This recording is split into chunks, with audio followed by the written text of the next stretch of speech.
Okay, so Hare Krishna and welcome, dear ladies. Welcome to the November Urban Devi Sangha and Women's Discussion Group, and a special welcome to those joining us for the first time. If you are joining us for the first time, please write it in the chat so that we can all say hello. I promise this is a friendly and welcoming group, and we'll be happy to say hello to you.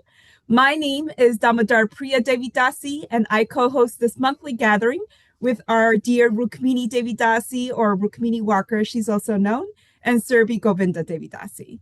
So let me introduce our guest speaker for today. So Kishori Gopi Devi Dasi, who's formerly known as Kelly Skinner. She's a spiritual teacher and a healer. She's a Bhakti Yogi, and she's also an End of Life Doula, devoted to helping beings live radiantly and die gracefully. She weaves together bhakti, yoga, meditation, energy healing, and compassionate presence to guide others in deepening their spiritual practice, navigating grief and loss, and remembering their true nature. She's based in Burlington, Vermont, and Kishori teaches weekly yoga classes, leads international retreats, offers free kirtan, and co-leads the Vermont Bhakithouse Sangha with her husband, Samyaprasa. She offers group and one-on-one programs for devotional living and energetic healing, as well as aligning one's dharma. So let's talk a little bit about what she's going to be speaking today. She is going to be talking on the topic of reawakening to divine love. So she's going to help us explore how spirit, subtle bodies, surrender, and sanctity work together to transform our relationships with ourselves, with others, and with the divine. And she's going to help us reawaken to divine love. So she's going to lead us through guided meditation, kirtan, and heart-centered reflection to uncover practical ways to embody our devotion and healing in our bodies, our minds, and our lives. So thank you so much, Kishori Gopi, for joining us today. Please, the floor is yours. Heartful, sweet souls. It's so wonderful to be here with all of you today. I feel so grateful and honored and humbled, truthfully, and honored, yeah, to get to share this space with Rukmini Devi Dasi, with Damodar Priya, and all of you. And I see some faces that I know and some that I don't. So thank you for taking this time out of your day to be together in community as women, which is a really, really powerful thing. Yeah. Um, it's also so intimidating and humbling to hear my own bio read back. It's like, wow. So I hope to be able to serve you in some way today, and that you're able to take at least one nugget and maybe reflection or area of your life to contemplate and to spend some more time with, that will just support you in reawakening to the divine love in your heart. So first, I want to offer my gratitude to Rukmini Devi Dasi and to Damodar Priya, to my Gurudev, His Holiness Radhanath Swami, all of my teachers, and all the teachers that came before them. It's something I've really learned, that we are so fortunate to have such incredible role models, teachers in our lives, like my first teacher, my parents, all the way to the incredible spiritual teachers that I have in my life. So as we drop into our meditation to start, as we do a little chanting and kirtan, I invite you to also call into your own heart gratitude for all the teachers in your life, because we are so fortunate. So thank you. Okay, so I invite you to come into a comfortable seat, and that might mean sitting at the edge of your chair, planting your feet on the ground. That might mean sitting cross-legged if you'd prefer to lie down, and you're welcome to do that. But coming into what is a comfortable seat for you. Yeah. And then allow your eyes to close. Allow your eyes to close. And we just begin by taking a moment to arrive here together, not just into this Zoom room, right, but into the sacred temple of our own being. So if it feels safe for you, I encourage you to close your eyes. And to start to soften your breath. Feel the seat beneath you.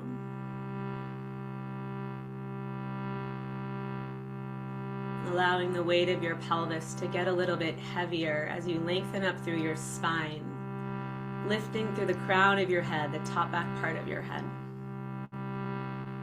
softening the features of your face, soften your jaw.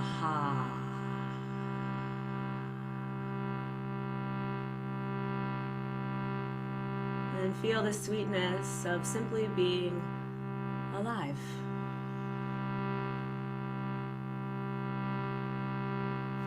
And as we gather as women, as seekers, as servants of love, let's remember that the divine feminine lives within each of us. She is patience, she is softness, she is strength, she is compassion, she is grace. And may this space today be a sanctuary for our hearts. May it awaken a remembrance of who we truly are, eternal souls meant to love and be loved.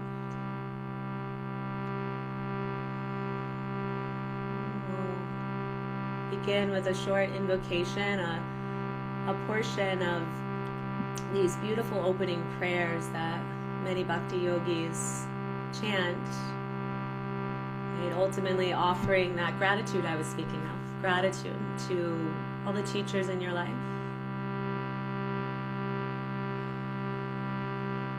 to your gurus, to all the others gathered here today, to the lineage of teachers,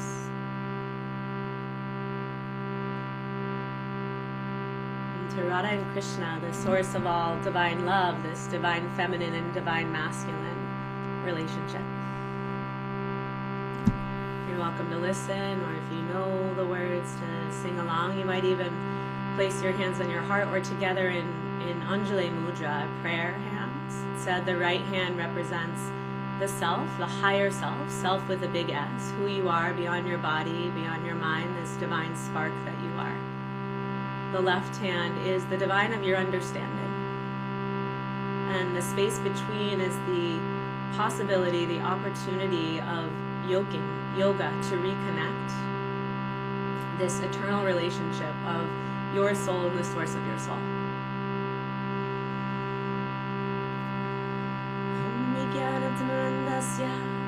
Yananjana Shalakaya Chakshurmilitam Yena Tasmai Shri Gurve Namaha Namo Om Vishnu Padaya Krishna Prasthaya Bhutale Srimate Bhakti Vedanta Swami Nite Namine Namaste Saraswati Deve Gauravane Vijayine Nirvishesha Shunyavare Pachitaya Deshatari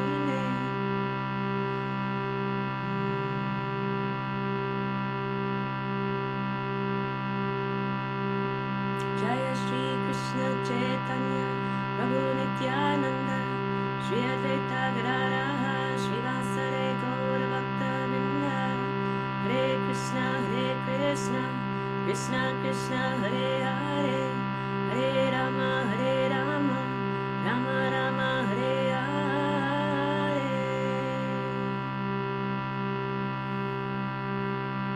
Releasing your palms and letting them rest on your lap or on your thighs. Let's drop a bit more deeply now into the heart space.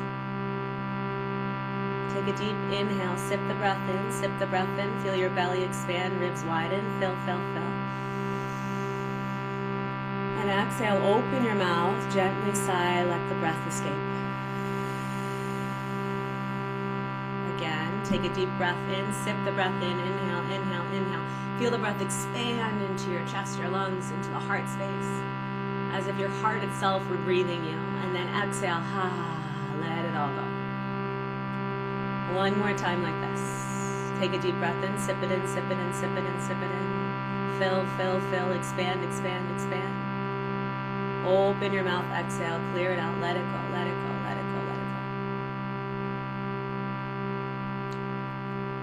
And if you're so willing now, visualize a golden light radiating from the center of your chest, the Anahata chakra,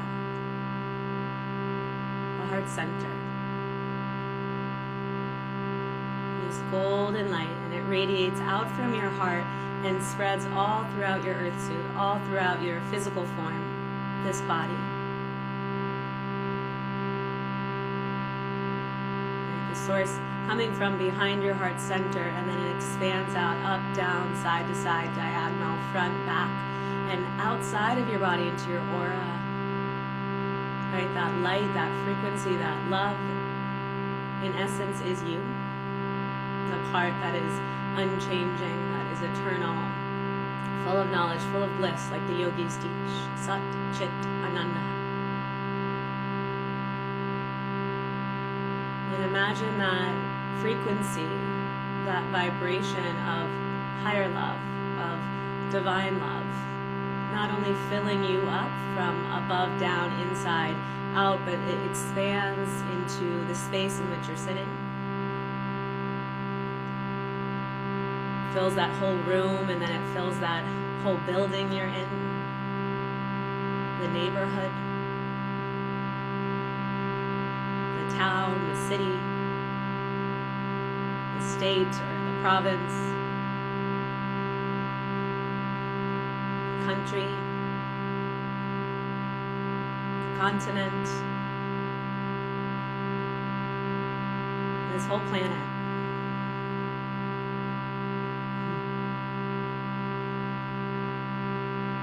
That frequency coming from that space behind your heart center.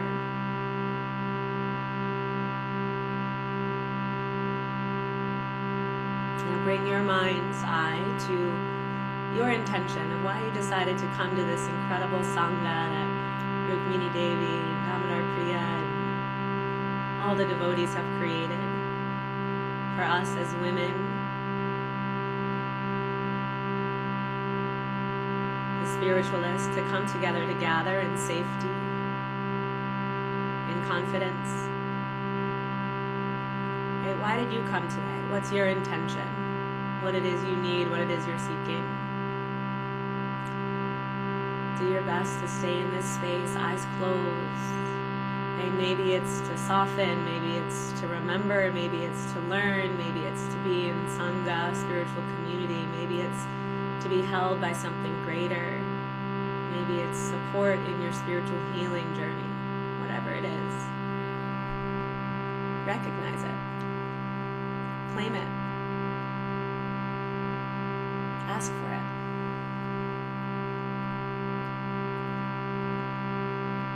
We'll bring all of our collective intentions, this greater intention of exploring reawakening to divine love through these 4 pillars of healing,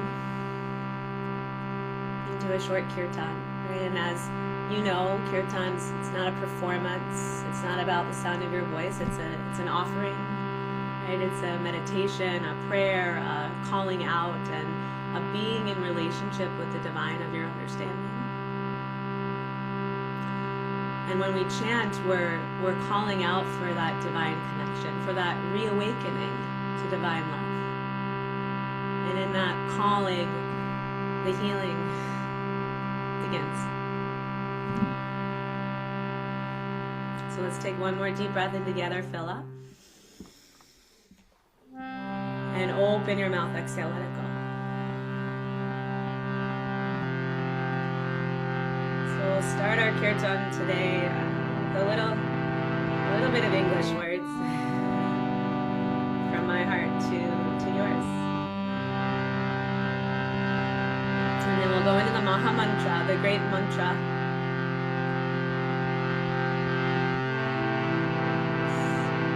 Calling out, reawakening, and opening our hearts to divine love.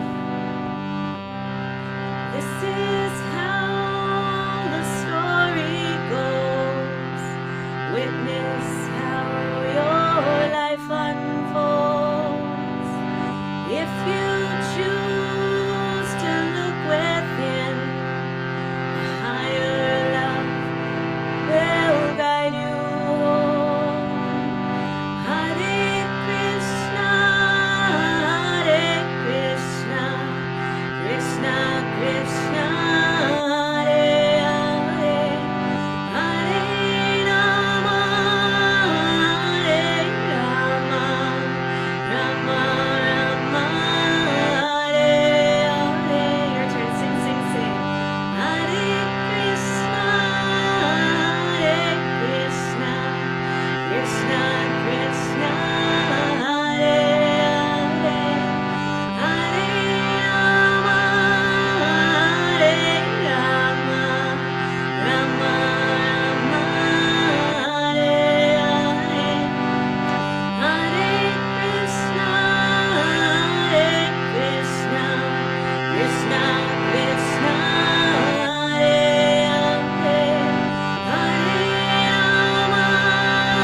that's present within your heart, that medicine you're seeking in your spiritual healing journey and your reawakening to divine love, and what that means to you.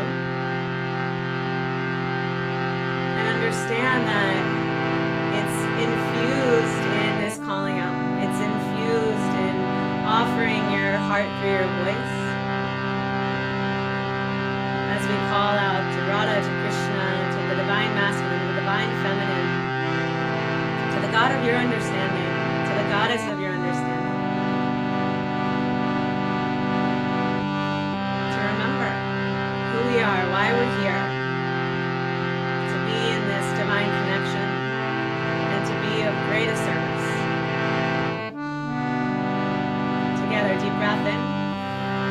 Hare Krishna, Hare Krishna, Krishna Krishna, Hare Hare, Hare Rama, Hare Rama, Rama Rama, Hare Hare. Again, calling out for help. Hare Krishna, Hare Krishna, Krishna Krishna, Hare Hare, Hare Rama, Hare Rama, Rama Rama, Hare Hare. Last one, a million times louder. Hare Krishna, Hare Krishna, Krishna Krishna, Hare Hare, Hare Rama, Hare Rama, Rama Rama, Hare Hare.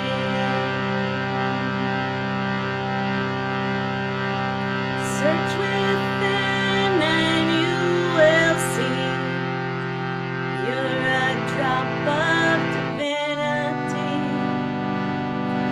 Call and feed that spirit seed. Higher love will guide you.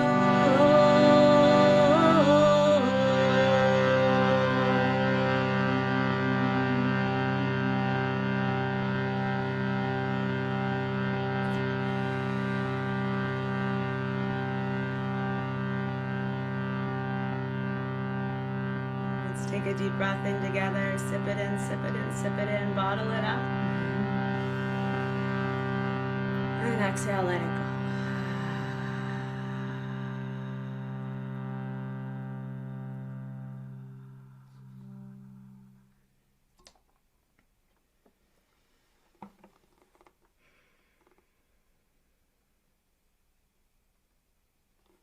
Hare Krishna. Okay. So now we've arrived. Thank you all for chanting together and for dropping into that shared heart space. So there's so much that I would love to share, and I'm going to try to keep it as concise as possible because a really beautiful aspect of this Urban Devi offering is the breakout rooms. And so for you, it'll have an opportunity to share, and we've created some breakout room discussions, and I can talk a lot. So please like give me the loving nudge, Damodar Priya, if you're like, okay, wrap it up. So what I want to share today with all of you are rather these four pillars of healing that I don't think are going to be like, mind blowing, or I've never heard anything like this before. But these are four pillars that I have found in my own spiritual healing journey were essential, were monumental, and supported me so much in developing my own relationship with the divine, in doing my own inner healing work from an energetic perspective, where stuck energy was being held in my body from past events, trauma, and so on, and my own exploration and experience with grief and loss and death. And then the final one is bringing them all together and how to make your life a living offering. And that includes your dharma, your soul's purpose, like this. And so, first, I just want to share why I believe and what my teachers have taught me, right? Why we need spiritual healing. And so many of us arrive on a spiritual path because we feel that something within us is longing for something deeper, for something more, or something's missing. Anyone experience that? Yeah. Okay. Yeah. I love the hands up.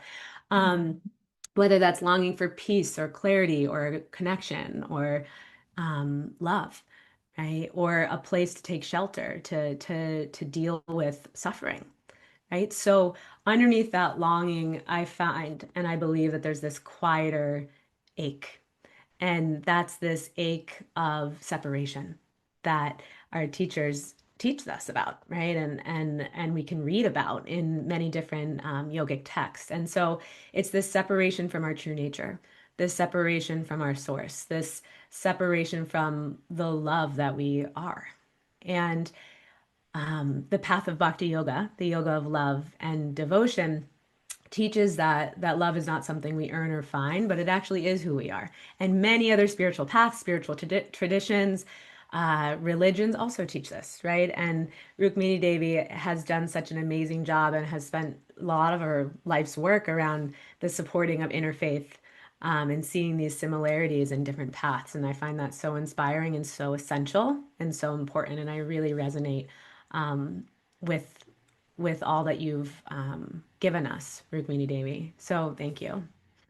And to reawaken, reawaken to divine love. It's what I called this talk, right? So to reawaken that love, we must, or we can, gently tend to the places within us that have been forgotten, right? So over years of my own healing, and then years of guiding other women through yoga or energy healing, Reiki, Lomi Lomi, which is Hawaiian energy healing, devotional practice in retreats and circles and in group programs and one-on-one and all these different ways that I do it. I've witnessed that true transformation happens when we honor a well-rounded approach to our healing. And so that's what I'm trying to offer here today to all of you. So let's explore. Let's explore a little bit. So the first one is spirit. Spirit. I also love alliterations. So you'll notice that the four pillars are spirit, subtle body, surrender, and sanctity. I'm a big alliterations girl. So the first is spirit. And this to me means nourishing um, your soul connection. It means nourishing your own connection with the divine, creating a daily spiritual practice in which you connect to the divine of your understanding, whether that is through prayer or all the different types of meditation, through japa meditation, through kirtan, like we just did together, through silent meditation, through walking meditation. I've studied many different types of meditation, and I have found japa to be my core practice, individual practice, but I bring in others into my sadhana as well. So spirit is the foundation of all the healing. That's why it's the first pillar, right? So it's your direct relationship with the divine, the source of all love, of wisdom and strength. And so, um, in some ways, without that connection, our healing might remain more surface level, like tending to, as our acharyas speak about, tending to the branches, but ignoring the roots. And when I say acharyas, I mean the lineage of spiritual teachers, right, have shared this. So the more we nourish our relationship with God and Goddess, the more we anchor in truth and love. Um, and this is where in the path of bhakti, there's different angas or limbs, right, that we can practice. And when I was really first exposed to bhakti, and I met my now spiritual teacher, His Holiness Ramdas Swami, he shared these three essential practices of bhakti, and they really stuck with me. And they also happen to be three S's. They also are an alliteration, but you'll know these: sadhana, right? A daily spiritual practice. This is your intentional time, your one-on-one time with the God of your understanding. It's your daily remembrance. It could be all these things we were speaking of. It could be meditation, it could be chanting, it could be reading of sacred literature, sacred text. It can be lighting a candle in front of your altar, like many of us, and singing different songs and prayers, like many of us may have done during the sacred month of Kartik. Um, your sadhana is your way of saying, I want to remember you, divinity. I want to connect with you, divinity. I want to remember who I am, divinity. I want to be of service to you, right? So this is essential. And then the second is Sangha, what we're doing right now, spiritual community, right? My goddess, it's really difficult to grow in isolation, isn't it? It's really difficult to grow in isolation. So it's a community of like-minded souls that are holds us accountable, that lifts us up when we forget, and reflects our divinity back to us. And so Rukmini Devi has created this beautiful community here, right, where we are able to be nurtured. And then we have, well, we also learn how to, let me just say this, to serve. We learn to forgive. We learn to have interactions at a higher consciousness with other beings. And then we can grow together. And then the third is seva. Seva. So Sangha, sadhana, Sangha, Seva, right? Seva is selfless service. So Seva is that love that you've been growing and cultivating through your sadhana, right? In an association with other like-minded people. And that's that love in action, right? It's you're offering your gifts, your time, your presence, your energy without expecting anything in return, just giving from love, right? And we all have different service. So Bhakti, is not about striving for perfection. And maybe there's some of us, is anyone a recovering perfectionist in the group here today? So let's say that again. And Bhakti is not about striving for perfection. Unfortunately, we have amazing examples of that and teachers who remind us of that, like Rukmini Devi, all again and again and again and again. It's about orientation, right? It's turning our heart towards the divine, Radha, Krishna, or the God of your goddess of your understanding, and again and again and again doing that, and through daily remembrance, loving community and sacred service. So this is what is your connection to spirit, and how do you have what is your personal practice that helps you connect to that source every single day, and then how do you engage that in the world? So this is spirit. Um, and I have a reflection question for each of these, not to actually share about, but maybe just to offer each of you. You could think about it after the call. I should have given these to you, Damodar Priya. I'm sorry, but I'll just pop it in the chat. So something deeper you can reflect on around spirit is, how can I cultivate deeper intimacy with the divine in my daily rhythm through my sadhana, sangha, and seva? And I could hear all of your answers, but we're gonna keep moving forward. So the second pillar, subtle body, subtle body. This is healing energy and, you know, getting an understanding of your emotional imprints and how those are held in your subtle body. So we have the physical body. It's more gross. We can touch it, right? The skin, the muscles, the fascia, the tissues, the joints. You may have heard the saying, your issues are in your tissues. That's a very common thing we say in yin yoga, where you hold one pose for a prolonged amount of time, which allows the physical body to start to soften, and then the energetic body can start to have more flow through breath, through presence.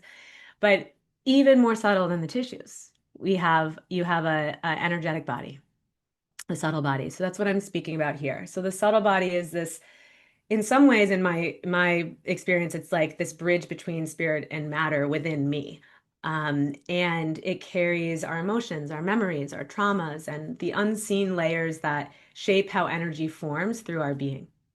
So when prana, or our life force energy inside of our subtle body, becomes blocked, we might feel anxious or disconnected or heavy or misaligned.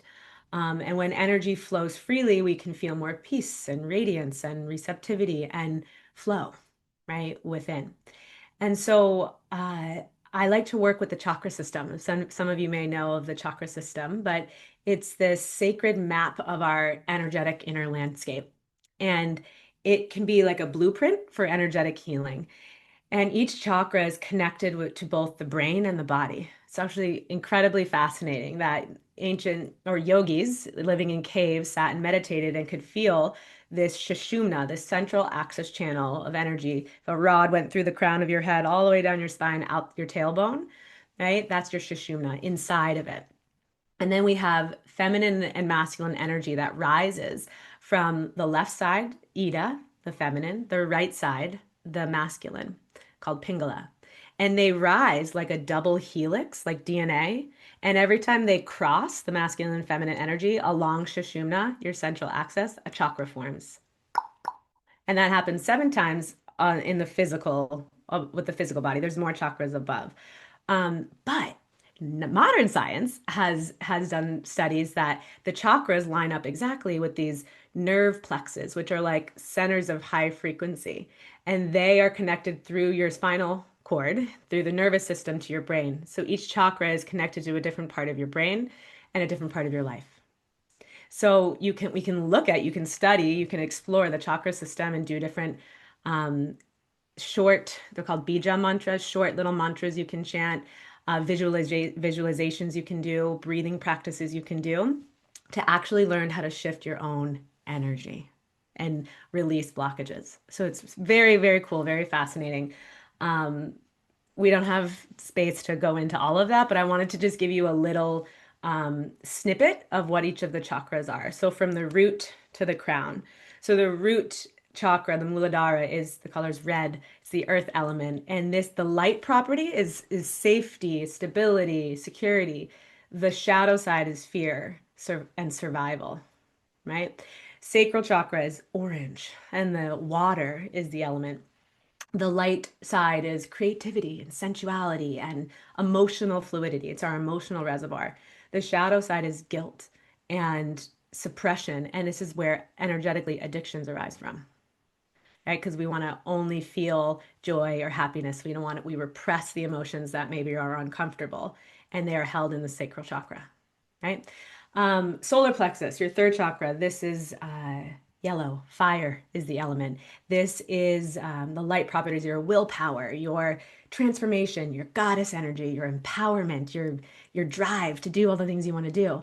And the shadow side is shame and unworthiness. It's the energetically, it's the seat of the ego. The I'm not good enough or this enough, the I'm not enough stuff and our core wounds in this area. It's also control or surrender, right? Um, then the heart chakra, like where we did our meditation, the heart chakra, this is green. The element is air. And the light properties are love and compassion and forgiveness and tolerance.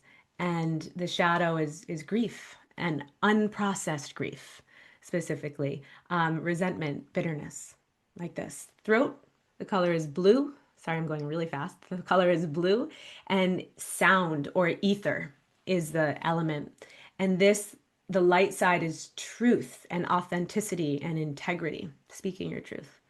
The shadow side is untruthfulness or telling lies. And it doesn't necessarily mean you're saying like, oh, an elephant was walking down the street and there was a monkey on him playing the cartels, but maybe you aren't honestly sharing what's true for you. You say yes when you mean no, right?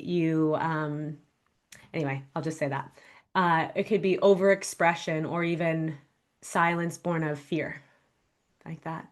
Third eye, third eye, your sixth chakra, Ajna chakra. This is the color indigo, like a deep purple, and it's light. Light is the element, and the light side of this chakra is intuition, inner knowing, clear perception, being able to see the way. The shadow side is illusion, delusion, believing that which is not real, confusion, like this. Crown chakra, top of our head, right? This is violet, the color violet. This is the element of, it's no longer really an element, right? It's consciousness itself. And the light side is union and divine connection and reawakening to divine love and spiritual awareness. And the shadow sides are attachment to things that are temporary, right? And to spiritual disconnection. So I gave you that little rundown so you could see, where in my life might I feel misalignment in one of these areas, or I'm crippled by fear. Oh, my root chakra is a place that I could tend to and do some healing practices around, right? I'm really finding myself wanting to control all the outcomes and I want to, make things happen. Oh, solar plexus. Okay, I could do some healing practices for my solar plexus. So in this way, you can learn to tend to your own energetic system, right? Which is really amazing. Okay. Are you with me so far? Can I get spirit fingers? Okay, great. So, pillar three, surrender, surrender.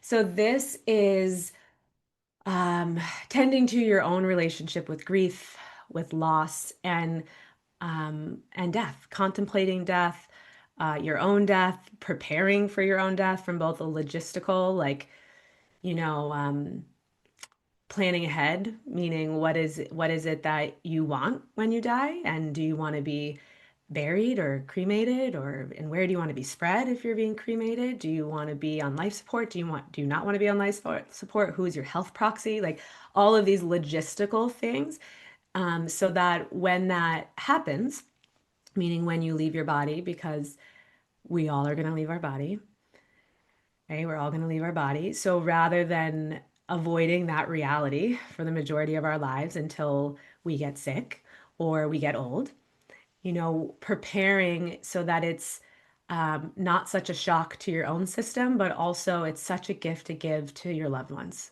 who they know what you want. So they don't have to make those decisions for you, which is already going to be a very emotional, difficult time for them. So there's that. And also, like, what do I believe? Or where do I go when I die? Um, and maybe I haven't thought about that. Maybe I want to think about that. Maybe I want to talk to some people about that, right? So this is this beautiful exploration of death, which, is the ultimate, the final rite of passage that we have in these bodies. Our first rite of passage when we took birth and our souls took a body, right? Our final rite of passage, this soul in this life, is when we depart, when we leave this body. And everything in between, every loss that you've experienced in your life, which is not only a death, it's the ending. It's an ending, period, right? Ending of a relationship, ending of a job, ending of living in one place and moving to another.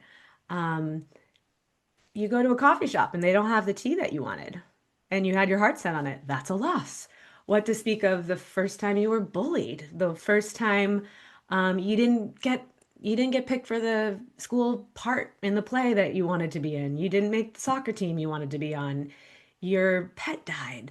Your parent didn't show up to your sporting event, right? There's all these losses that have happened all throughout our life that, if unprocessed or not tended to, become what's called compounded grief. Loss, loss, loss, loss, loss, loss, loss.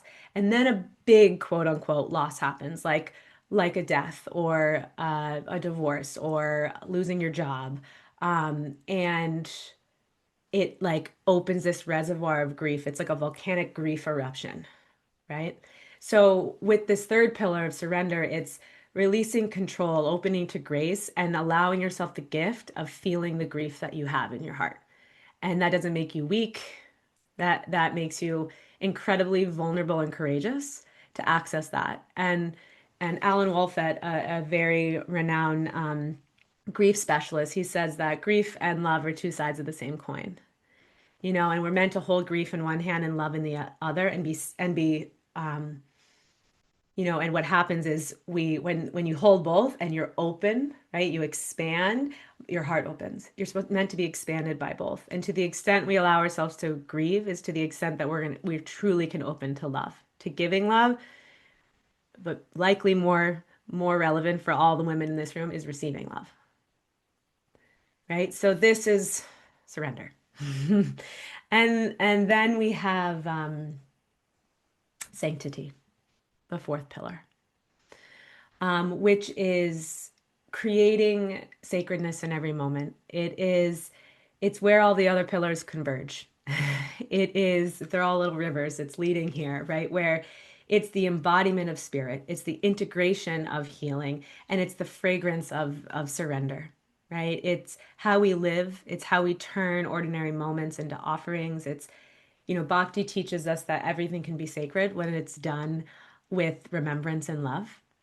And so the way you nourish your body, the words you speak, the way you show up in your work or in your relationships, all of it can become a form of devotion, right? And so this is where we meet our dharma, our soul's purpose, and our temporary dharma, which is different for all of us, right?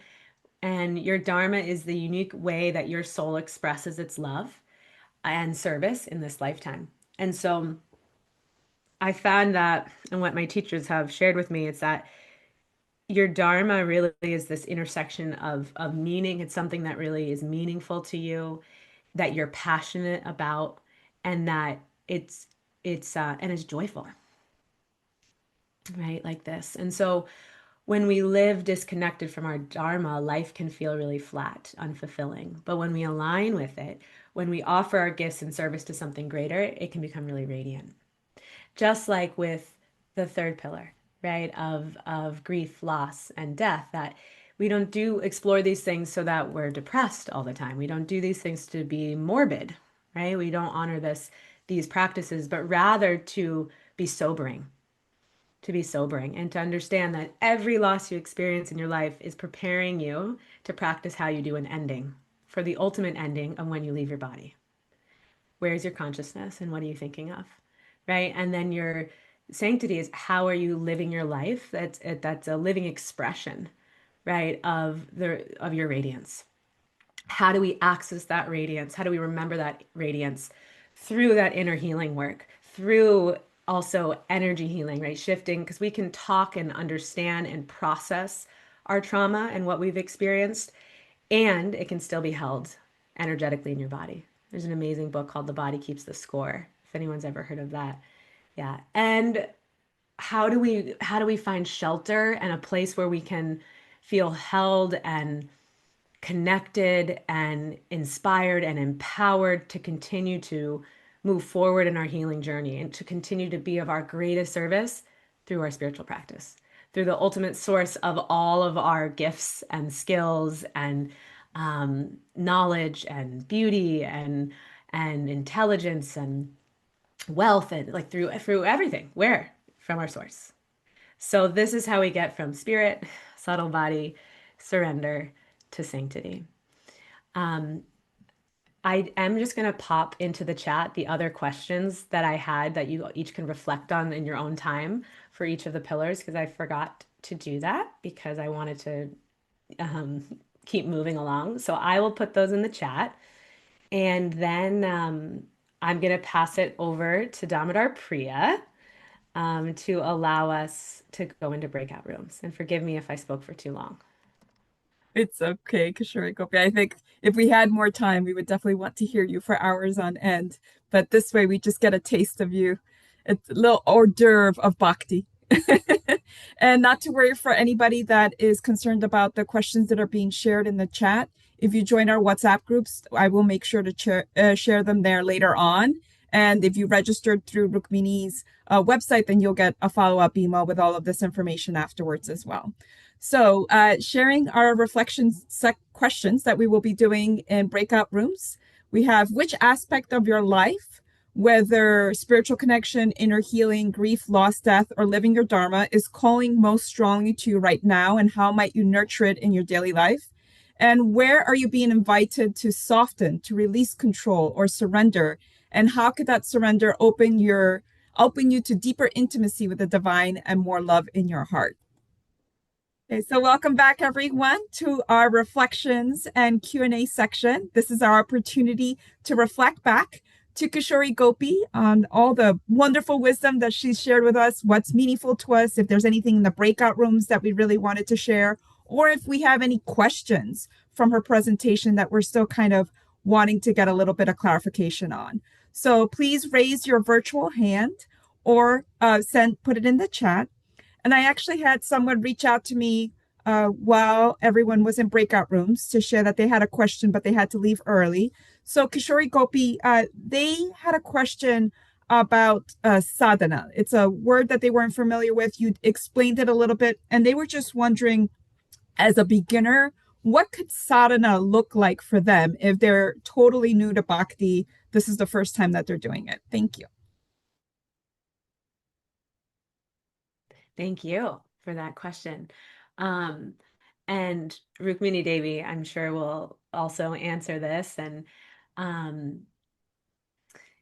yeah, our sadhana is can become one of our most cherished times of the day. So my teachers have shared with me and encouraged me to carve out a little time first thing in the morning and to maybe before you reach for your phone and start checking your emails and respond to your WhatsApps and your text messages and again, this is ideally and depending on what's happening in your life or if you have young children or who you're a caretaker for someone in your home or a spouse or a parent and again, you fit your sadhana into your life. So it's not a one size fits all. You get to receive guidance from those more experienced than you. And so a beautiful place to start is to carve out, even if it's 10 minutes or 5 minutes to sit and to feel. To get still, to get quiet. I like to do an embodiment practice. So I just scan, okay, what's present in my physical body? Sensation. What's present in my breath body? Oh yeah, I'm breathing. Oh yeah. Oh great. I'm gonna explore that. I'm gonna feel into that. I'm gonna calm my nervous system. What's happening in my mental body? What are the quality of my thoughts? What am I thinking about? What's the story in my mind? It's the quality of my heart when emotions are present. It's the quality of my energy. Oh, maybe I'm feeling a blockage somewhere. Just sit. And then our teachers in Bhakti encourage us to try chanting japa. So you can get a mala, which has 108 beads on it, and you can chant a mantra. And many of us here chant the Maha Mantra, the Hare Krishna, Krishna Krishna, Hare Hare, Hare Rama, Rama Rama, Hare Hare on the beads each time, one time on each bead. And I remember being encouraged by Raghunath and different Madhu, Kastuba, different teachers in my life to chant one round every day. And I've also talked with people that one round is also too much. So set a timer for 5 minutes, set a timer for 10 minutes and sit with these sacred this sacred mantra. Or there's many mantras and many traditions.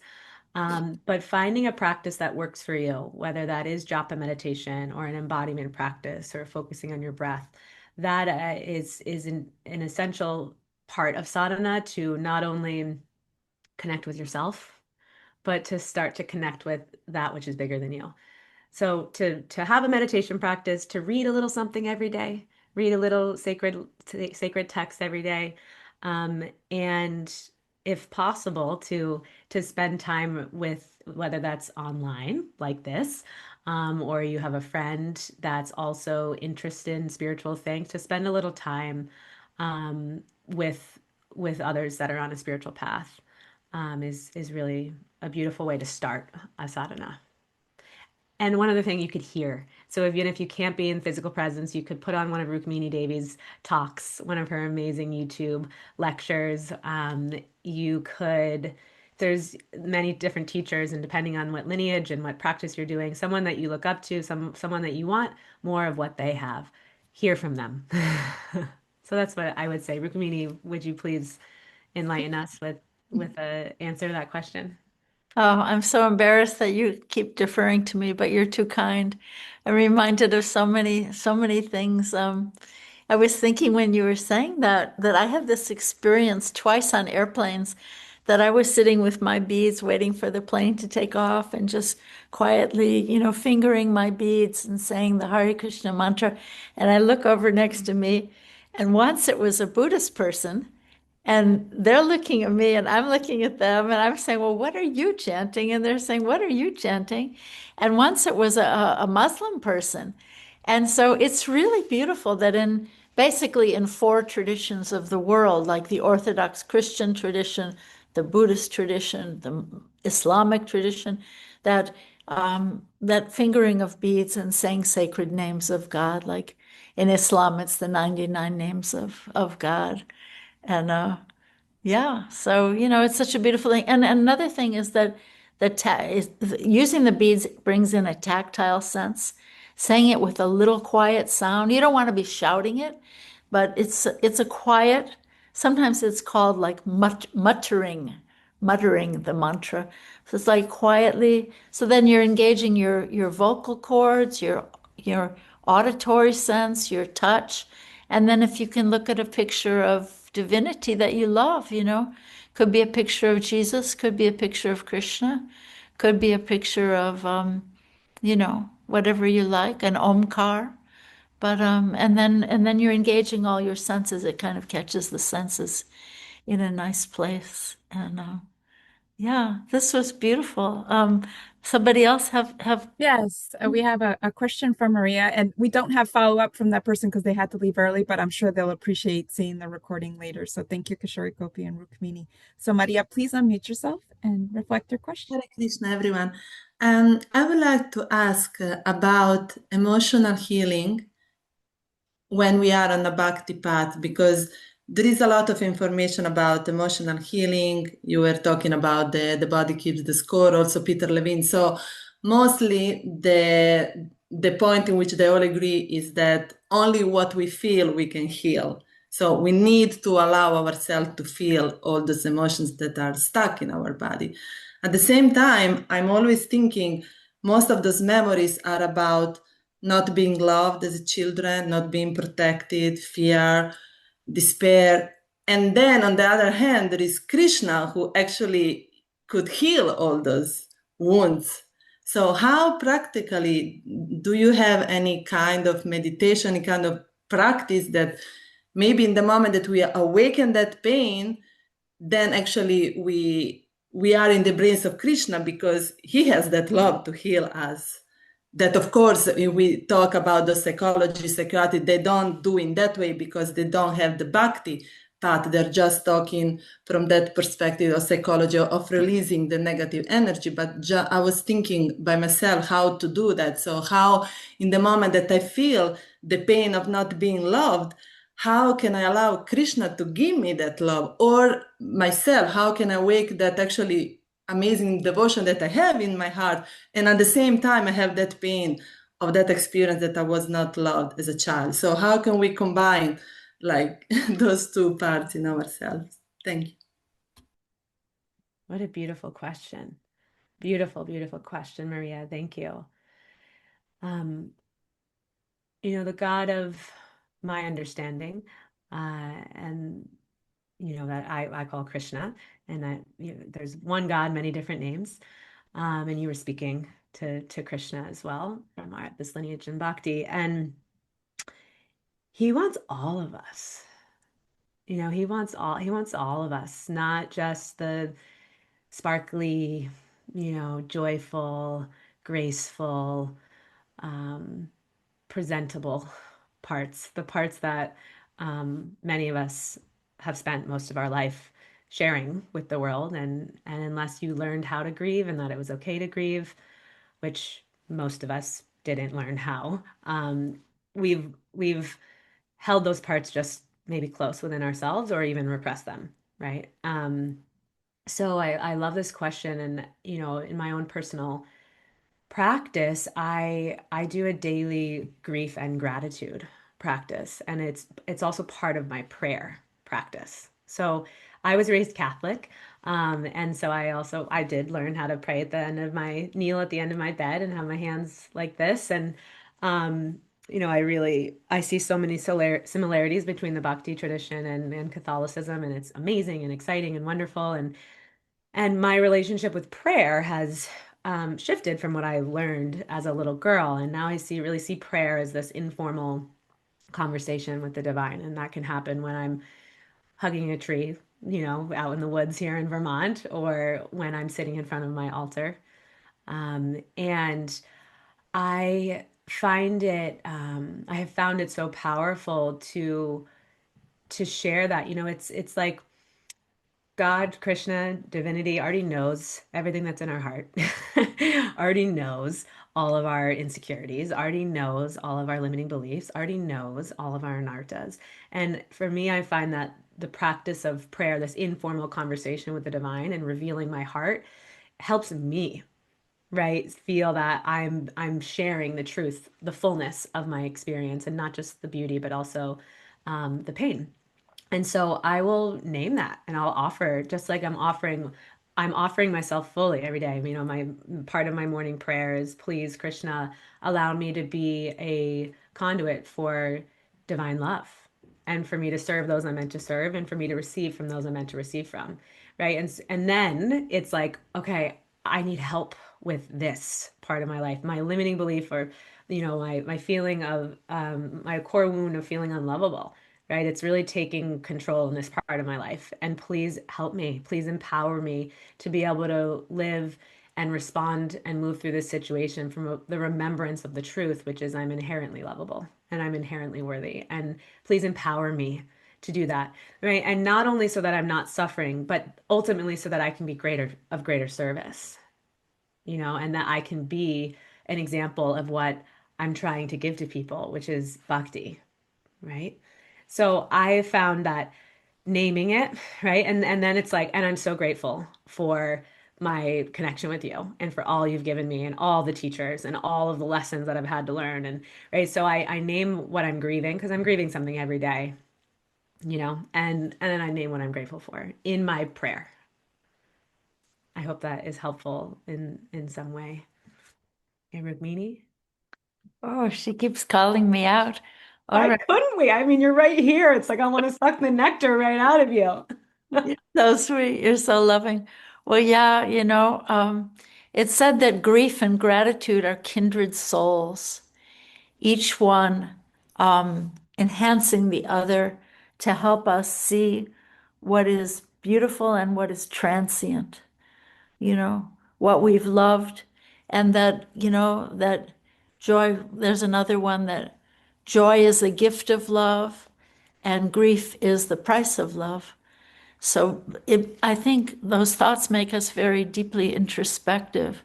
And I really was reflecting when you were answering Maria's question that, for a long time on the path of bhakti, I thought that we're only supposed to offer the nice and beautiful things like the flowers and the fruits and the beautiful, sewing garments and all of that.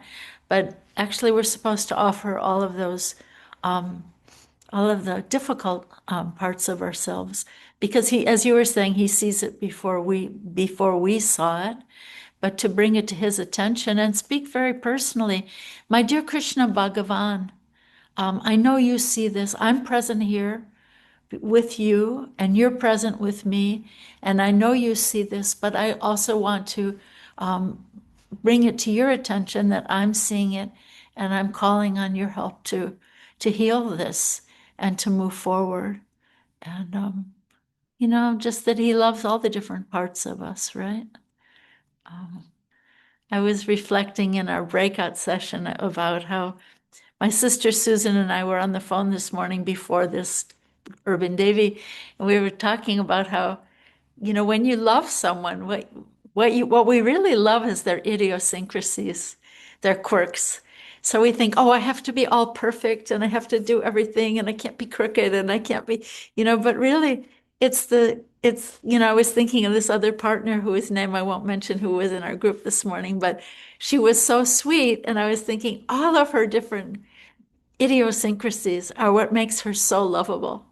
But she sees those parts as, oh, these are the parts that are unlovable, but no, those are the most lovable. It's so interesting, isn't it? Thank you, Kishori Gopi, and thank you, Rukmini. I love that unconditional love of Krishna, and just kind of seeing that in ourselves can reflect back.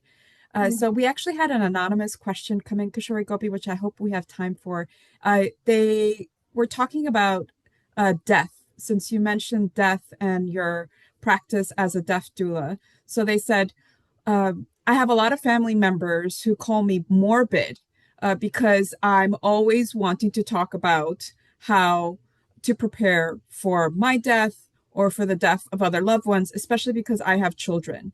So I have young children and they feel like I shouldn't be focusing on right now, that I should be focusing on just being with my children and not think about it. And she says, but honestly, like I feel almost morally obligated to think about my death and how I can prepare my children. And I'm struggling with how to have this conversation with my family where I'm not endlessly told that I'm being morbid and that I'm actually doing a disjustice to my children. So a heavy, powerful question. Wow. Well, first I want to just celebrate whoever this person, this being is that asked this question. And what a unique, um, unique soul that you are to like it sounds like you can't help yourself but contemplate it and name it and sort of like bring it out of the shadows. And that is a really, I think, unique and remarkable quality to have. So, yeah, this is I think this question is likely nuanced, and I have like follow-up questions already, but you're not here for me to ask. But I'm curious just how you're sharing it with your family members. It could be something as tweaking your verbiage, and sort of maybe just the approach that you're taking in sharing it. Um, and also, I'm curious also of how often you're talking about it with them. And if you're getting this sort of feedback and the response that they're calling you morbid and they clearly don't like talking about it, being maybe more tactful around how you bring it up and how you share it. I'm also happy for you to reach out and ask, more personal questions about that. But, people in general, and I'm speaking in generalizations here, don't want to be around a grieving person. They definitely don't want to talk about death. I joke, I'm like, I spend all day talking about God and death, like the two things that people, that and maybe politics are like the three things people don't talk about at the dinner table. Right? So I find sometimes people don't know what to talk about with me because I'm not interested in more superficial. I always say no fluff, just the real stuff. So I don't have to talk about God and death in every conversation like that at Thanksgiving coming up. However, I want to know what's on your heart and what's really happening in your life, not like, what happened down at the grocery store last week, right? So it brings up um, a lot of it brings up other people's stuff when you are sad around people. It's not that someone maybe doesn't love you, but they don't know how to make you feel better. And it also brings up their own sadness, right? And what to speak of if you're talking about death and mortality, that a lot of our societies doesn't think about death and doesn't want to, right? And so it can be very triggering for other people to be around that if they're unwilling to contemplate them themselves. So I perhaps there's a little space for some compassion for them around where they are in their journey and gratitude that you are at the consciousness that you're at, whomever asked this question. And there could be some fine tuning of how to bring it up, how to speak about it, and ultimately to share that I'm not talking about death to be morbid. I'm talking it to be sober because it's going to come for all of us. And how can we prepare so that we can live more radiantly now and not avoid the reality? And I love you all so much. I'm like, now let's like go play Monopoly or whatever, like having some balance in what you're sharing. So that would be without having more context. That would be my answer. And then we just had a follow-up question in the chat, not from the same person, but from someone else who said, do you suggest documenting your end of life choices rather than speaking about it often as a follow-up? Nancy, always with like the wisdom and guidance. She's just a walking, um, I don't know, wisdom speaker. I love you, Nancy. Yeah, that also would be a great approach to, I have a packet that I give to clients and such that it's called Thinking Ahead, Planning Ahead. And it's like in a packet, it's like all the logistics of your death. And you give it, you keep a copy, you give a copy to your doctor, and you give a copy to your health proxy, the one that's going to speak for you when you can no longer speak for yourself. right? And so maybe it's like I've had a sit down conversation like with my parents and done this. I've had a sit down conversation and done it with my grandparents, with my mom present because it was too emotional for her to do it. And we each have a copy. So now we know, but we don't have to talk every time we see each other about how they're 87, probably going to leave their body soon.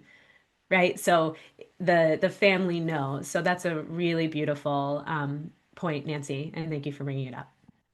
Thank you so much, Kishori. And I think, Becca, you had your hand up. Did you want to reflect or ask a question quickly before we?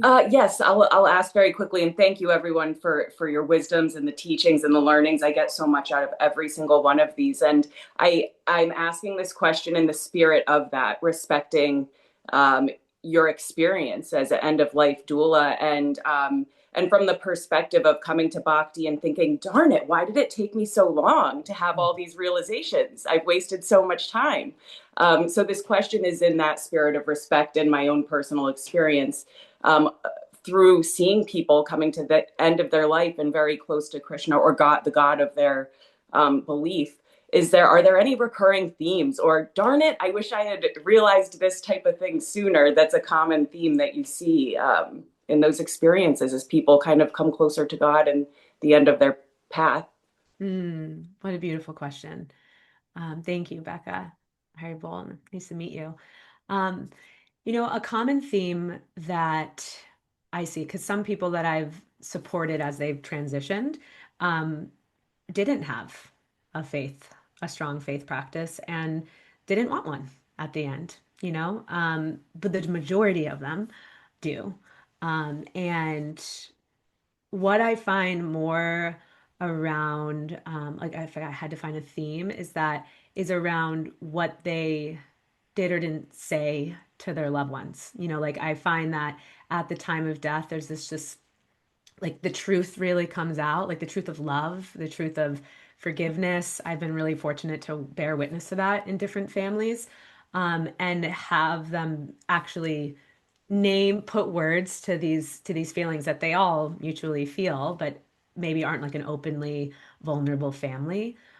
So that has been a very strong theme of an exchange of love that comes through that end of life process. And then for those that transitioned with more ease, they had come to a point where they were ready to surrender. Like surrender was actually a word that we've discussed, and they had their own definition. There's many definitions of surrender, but those that were like ready to go had surrendered to I don't need this body anymore. Like I've outgrown this body. Maybe those weren't their words, but they're like, I don't want to be in pain anymore. I'm ready to go. And I know where I'm going, there's going to be light.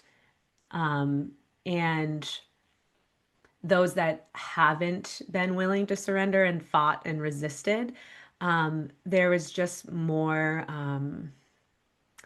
difficulty for the family after in the grieving process is what I've seen.